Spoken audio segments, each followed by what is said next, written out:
What's good, YouTube? We're back with another video today, and today we are going to be doing our 6 through 10 mock draft. Yesterday we did our 1 through 5. That was really good. It was fun, but in this one we're going to be getting into more depth of the strengths and weaknesses and how they can potentially fit with that team. And we're going to go ahead and kick it off with Orlando. They had the 5th best odds going into the lottery.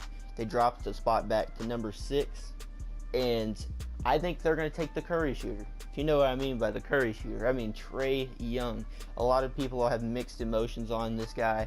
They believe he's another Jimmer Fredette, possibly. I don't see it like that because he can really take over a game. He's better all around than people think. He's a great finisher too. So let's go ahead and talk about his strengths. Like I said, he's got Curry range. He's got the ability to quickly pull up. He's very unpredictable.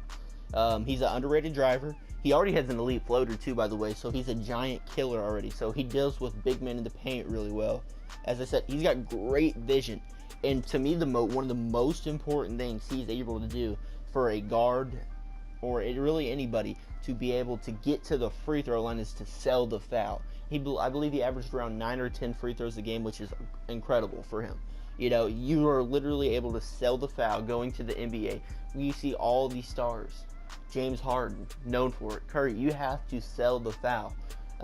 Or you know what? You're just going to get bad calls and you're going to be complaining the whole time. So yes, he has a great shot already. He's an underrated driver. He can drive the ball. He has a complete offensive game. He really does. He's unpredictable. So now we're going to talk about his weaknesses. Now, of course, his shot selection, he will not have the green light in the NBA like he did in Oklahoma. He was really asked to carry Oklahoma's franchise for a year. They kind of put him back up on the map again. So he really was just shooting his ass off. He was kind of like LeBron, you know, he was like the star. He was everything for that team. You know, when he's gone, it's over with. And of course, size will be an issue for him. It'll pretty much cause him to be a liability defender. I believe he's 6'2", but his arms, like saying we're comparing him to Curry. Curry has a nice wingspan. His wingspan is very small, so that's going to hurt him. And he can be a bit of a volume shooter, of course, sometimes, but that's in college, man. This dude's out here shooting so many shots, trying to piggyback the team, you know. So, and he can be very turnover prone, but of course, that's him trying to make plays. I don't see the bad things that people do in Trae Young, actually. Since I've scouted him, Trae Young has got a lot of potential in this league to be an all-star and all-NBA player. So I think Orlando Magic needs something like this. Orlando has sucked so bad for so long. They haven't had, like, you know, eye candy talent. So they're going to go Trae Young here. Trae Young is going to be a big pick for them. So as you see, I'm going to go ahead and select Trae Young to the Orlando Magic. Go ahead and switch up. 7. We got the Bulls. This is an interesting one too. We're going to go ahead and let this little cutscene play out too. Bulls are got some good pieces. And Trae Young, 6'2", 185. Wait, it's not that bad. I don't know who did this roster though, so it seems like they messed up on the rankings. Okay, now we got the Chicago Bulls, and we're going to a player that I'm kind of against. I feel like he could be a bust possibly, but he has high potential, like Kevin Garnett potential. It's hard for me to pick between that. I feel like he's going to be really good or he's going to be really bad. So we got Jaren Jackson Jr. All right, so you're getting somebody to basically fit with Lauri Markkanen. Lauri Markkanen had a very good rookie year. I think that dude's lights out, underrated athleticism. You got Chris Dunn, Zach LaVine. You got some scorers, you know. You got some really good scorers. They got some pieces. So let's go ahead and get to the strengths of Jaren Jackson. He's got good size. I believe he's 6'11", 7'4" wingspan, which is, I think, in the top 5 in terms of wingspans coming into the draft. He's got great defensive versatility. This is what I love about Jaren Jackson. He can switch so smoothly, and he can guard a guard. You know, that's the crazy thing. You know, but you know, he also shoots a very good 3 ball, but when you see him shoot sometimes and in traffic, say it's a quick closeout, he loses touch and it doesn't look very good. So he will definitely need to improve on that, even though he shot 39% from 3. And also a good thing about him, for him to be this good and be one of the youngest players in the draft, he's only 18 years old going into this draft. That's the awesome thing about it. He's already so well developed, and he's got good size too. He does have good shot comfortability when he's open. You know, he sets very well, but as I said, he can struggle on a closeout or something like that. His upside is all-star caliber. You know, he's got a great upside. He could have the possibility of having an elite hook shot. Inside game could develop into something really nice. He does crash the offensive glass insanely well.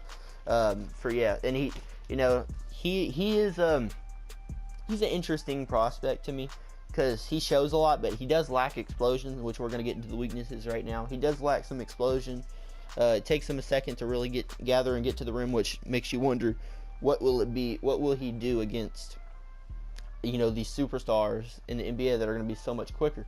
But, you know, see, that's where the bust rate comes into me. Okay, now this one, it doesn't really bother me much, is the foul rate, because what he could have done per 36, I think it was like 20 points per game. He could have been just like everybody else. He could have averaged like 14, 15 points per game if he would have played normal minutes. But his foul rate killed him. 3.2 fouls per game. Sometimes can be too physical, especially with his hands. And, of course, we got to get into shot selection. That's a lot of young kids' problems. He's not an elite leaper. He can be quick to the rim sometimes, but he's not an elite leaper, which once again concerns with athleticism with these other guys that he's going to be dealing with. He struggles to be aware of the screen slips, so like when say anybody comes to set a screen, he's already playing the side when the screener will just drop down to the basket, and he's unaware of that. He's going to have to work on his awareness when it comes down to that stuff. At times he can put himself in like bad situations too by making a poor decision, by making a bad pass. You know, he tries to do too much sometimes. He can handle the ball very well. I could see him being able to hand the ball in isolation, which is very good. See, this is where I'm saying his upside could be so great. And Kevin Garnett, he could be even better than Kevin Garnett. If he can handle the ball and shoot threes, he's going to be better than Kevin Garnett, especially if he masters the post game, which is a big, that's saying something. But there's a lot of problems to me with his athleticism. It kills me sometimes because that's unfortunate, but he really struggles to get to the rim sometimes. But I mean, he can get up there. He can get up there sometimes. But I know that sounds really dumb. But Jaren Jackson's got me. I'm an in-betweener with him. He does not fall out of the top 10 by any means. He could easily actually go top 5. Jay Billis has him as his number 3 overall prospect. So there you go. All right, so we're gonna go ahead and select Jaren Jackson Jr. They got his height wrong on here. They got him at 6'9". Get the fuck out of here. They got his wingspan right though. Okay, now this is an interesting one. We're gonna have to get into the Cavs. Ooh. So we're gonna go ahead and make this selection here. This one is probably one of my favorite players in the draft, what we're about to get into here. All right, Cleveland. We got 3 more, boys. All right, the Cavaliers. Will LeBron leave? That's what we're starting off with. Even if he doesn't, this is somebody you take right now who can make an impact immediately. I think Mikal Bridges, yes, he's a little older. I believe he's about to turn 22. He played on that Villanova team, so he knows how to win the championships. So we already know about what we know about Mikal Bridges. He's an elite shooter, and he's a very good defender. Has great length. So you're going to get a 3-and-D guy coming into the league. And you know what interests me most about Mikal Bridges? He is able to put the ball on the floor at times. Sometimes he can be quite predictable. He has loose handles sometimes, to where he dribbles too high. He needs to mix up his dribbling.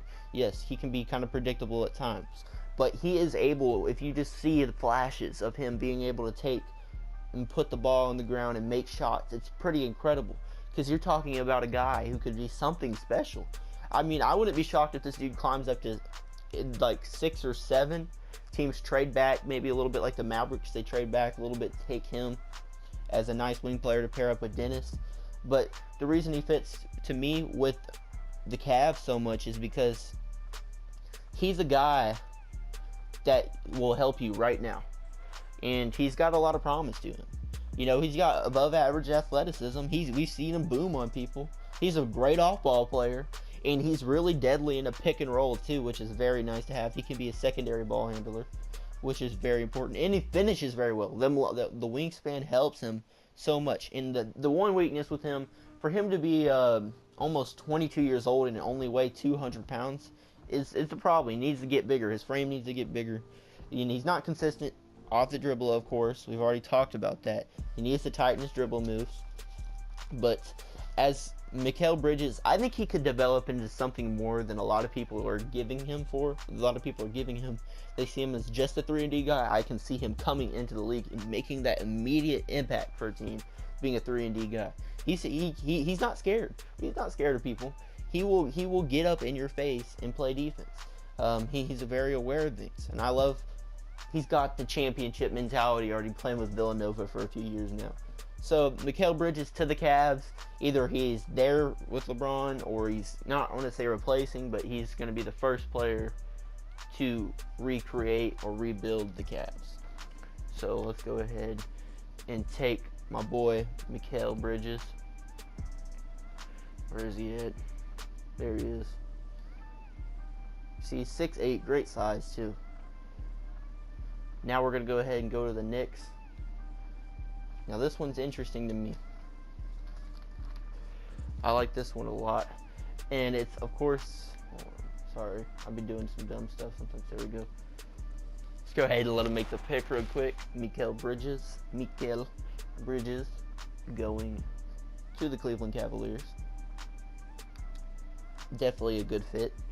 Now, this one is funny because we're going to another Bridges. Is it like his brother or something? No, it's Miles Bridges, Michigan State, teammate of Jaren Jackson Jr. The thing of course, you can't teach this stuff with this guy. He's got incredible athleticism.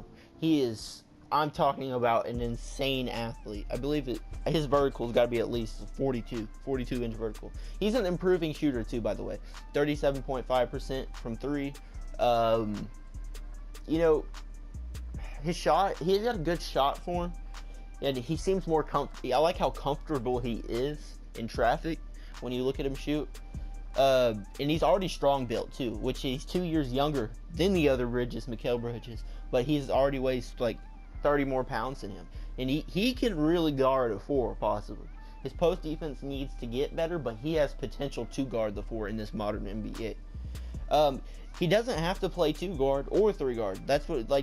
He can play the 4 once he develops more into somebody like that. And he's also a really good ISO defender. He doesn't rely on length like Mikal can sometimes. Mikal's really not the greatest ISO defender, but Miles is a very good ISO defender. Yeah, but when you look at Mikal, gosh, I'm gonna get him confused the whole time. And also, I like how he chases the ball after his shot, and he'll clash. See, I can't speak now. Gosh, man, I need some freaking water. He crashes the offensive glass very well. I love that about him. It always helps to have somebody chasing for the rebound, knowing a lot of teams like to stay down now and not get back. They're so fast paced, and when we look at his weaknesses, he has post player potential. He lacks footwork and touch right now, but he can end up being like a bully type player. He does remind me of a lot of LeBron.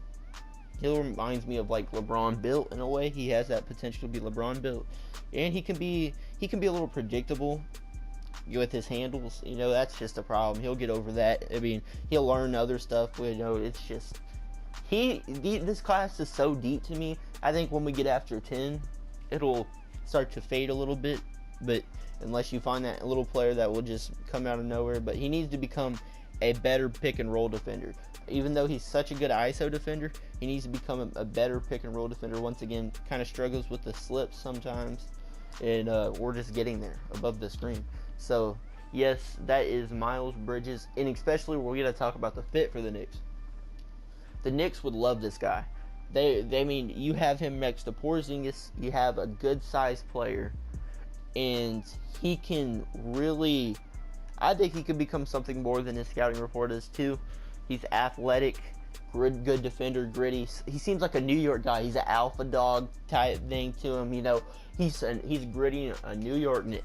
He fits the motto. He's a New York Knick. So now we just need to go find his ass real quick. Miles Bridges right here. See, look at the size, 6'10". Good, very good size, 230. So that will be interesting there. So Miles Bridges, I keep saying Mikael. We'll go to the Knicks. Let's get to the Sixers. Woo! Now this is where they kind of, Sixers really don't, they could easily trade this pick to me, but we're going to go ahead and make a pick for him. This one is kind of like a impact you now type player for me. Alright. This is the last one for this video. Maybe we'll do 11 through 15 or more. So Sixers are on the clock. Now I see them taking the Kentucky player who, Kevin Knox. We're going to be talking about Kevin Knox right now. Okay, so Kevin Knox could easily be something more than he is. Coming into Kentucky, he was more he was supposed to be this elite athlete that just really hasn't turned into something yet. He's a small forward. He has the potential to be a reliable shooter. Kevin Knox, he went to Kentucky. That team was really young. They didn't really have any leaders. It was just like a whole new fresh team.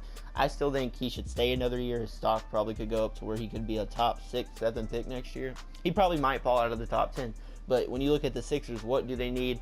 They need some depth on the bench. Do you really want to add the rookies? That's where I'm saying they could easily trade this pick. You also need the veteran presence. You're fine with adding Kevin Knox as a bench player. He's got good height, good length, solid length. He's a solid ball handler too.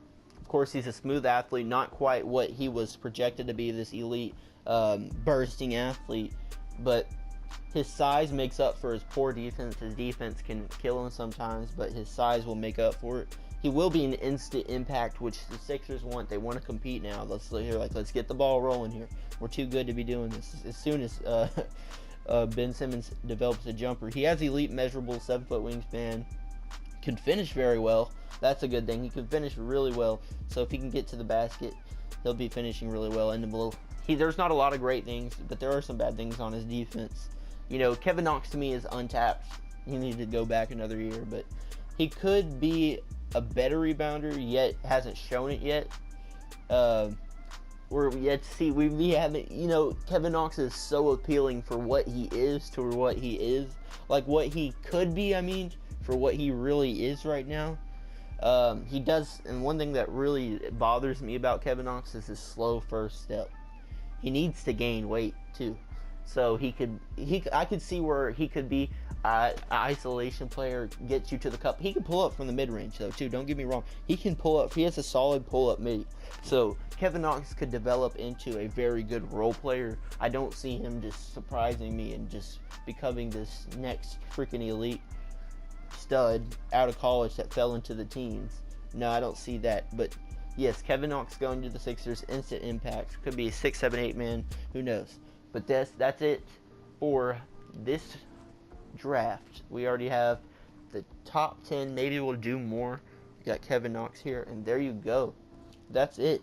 I'm very happy with these players, this team selection so far. So that's gonna do it, guys. Clutch Moments is out.